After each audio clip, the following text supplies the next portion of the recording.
Hey guys, this is Justin. You may have seen my last clip about my first chapter of my book, Smile, You Miserable Bastard. Self-help book, trying to help people out. But the difference with that book is it's talking to you like a friend, not talking down to you, not talking to you like a therapist would talk to you, just talking to you like a buddy would talk to you, basically. I do have a chapter in the book about September 24th, 1991. And I'm not going to read that chapter today, or am I going to read any chapters today, because I'm actually just here to talk about that topic. The reason I'm not going to read the chapter is because of the fact that it's out of order if I read it today, and I don't want to confuse people and jump here and there and everywhere in the book. So I'd like to keep it on track, but today I'm going to talk about that topic without actually reading the chapter. So September 24th, 1991. Why does that mean anything to anyone? Well, today, first of all, is September 24th, 2015. So it's an anniversary. It's not a nice one. It's anniversary of my brother's death. My brother died September 24th, 1991 of complications from leukemia. It's a very, very long story, and I'll try and keep it as simple and straight to the point and short as possible. So my brother got cancer when he was 3 years old, and that is a very, very young age to get cancer, and cancer sucks to begin with. It's a bitch. But when it happens to a kid that's 3 years old, it's a bit fucked up, to say the least. And so he had leukemia. I was about 1 year old when he first got his cancer. And so from 3 years old until 10 years old, my brother fought this long battle on and off and on and off with cancer. And as the younger brother looking up to the older brother, it was very difficult to see my older brother so weak and fighting and vomiting and losing his hair and gaining weight and just trying to be the strongest kid he could possibly be. Amazingly enough, he was a very, very normal kid. He went to school. He played outside. He played video games. We sat in our room for hours and hours and hours and played Super Mario nonstop. I was Luigi, of course, because I was the younger brother. Not an issue.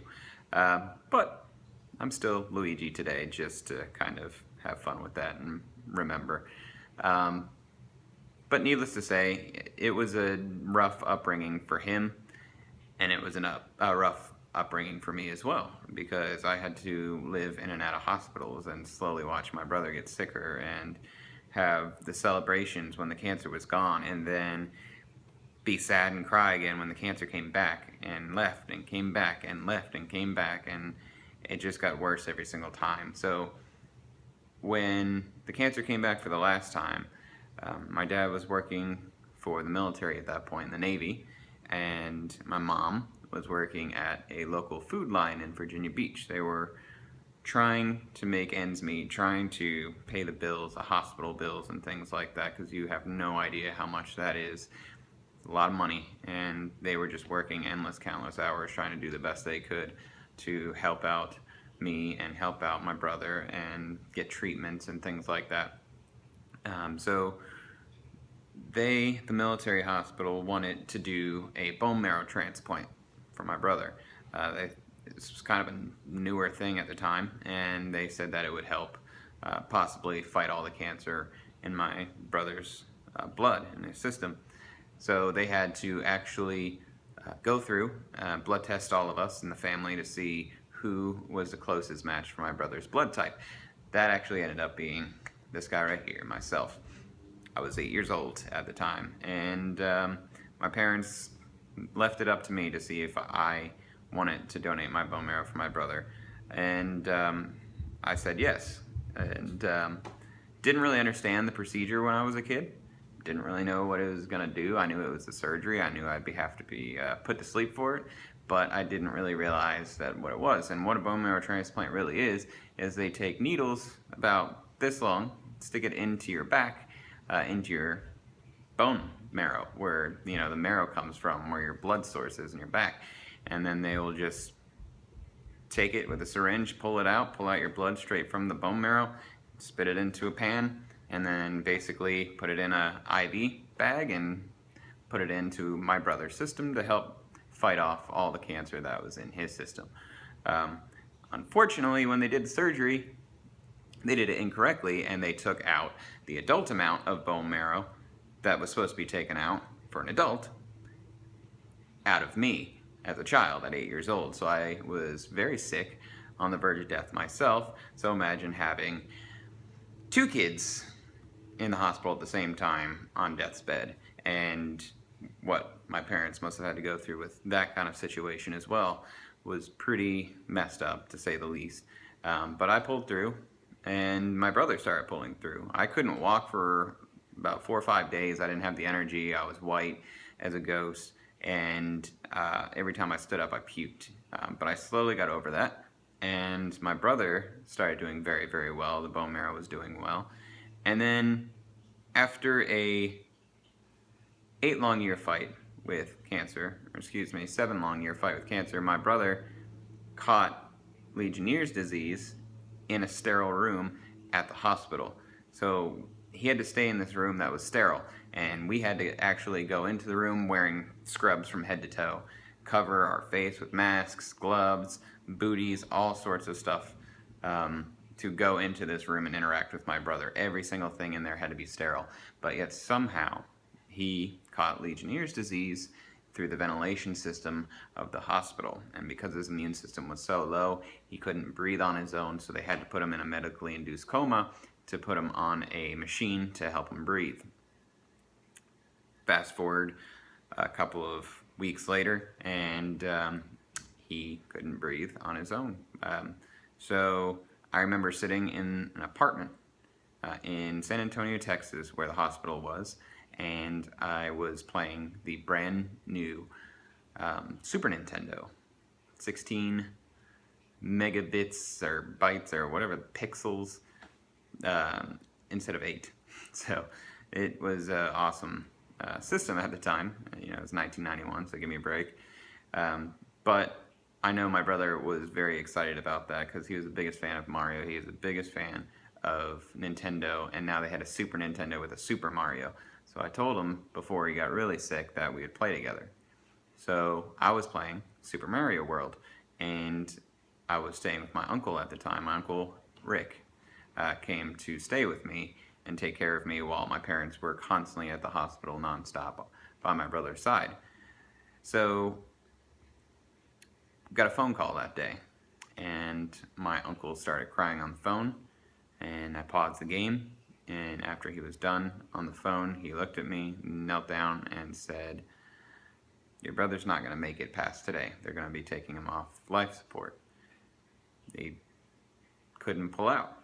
He couldn't pull out of it. He couldn't breathe on his own. He wasn't strong enough, and that was it. And so I went to the hospital with my uncle that day. I had to stand there next to the hospital bed and just watch my brother's heart rate monitor go from 80 to 70 to 60, so on and so forth, to 0, as an 8-year-old kid who just donated his bone marrow to try and save his brother's life. And that is what I saw. And it was very important for me to be there. It was very important for me to be able to say goodbye and all that kind of stuff. But the issue I have is I never got to say goodbye to him in person. He never got to wake up and say goodbye. It was just sleep, and then gone. So that was 24 years ago today. The reason I'm making this video, and the reason I say these things, and the reason I'm telling you the story, and the reason it's in the book is because of the fact that my brother, as a cancer patient from 3 till 10 years old, fought a good fight. He was sick. He had no immune system, but he was the strongest, friendliest, put others before himself person that I've ever met in my entire life. To this day, I'm turning 33 next month, and he actually still influences me as an adult.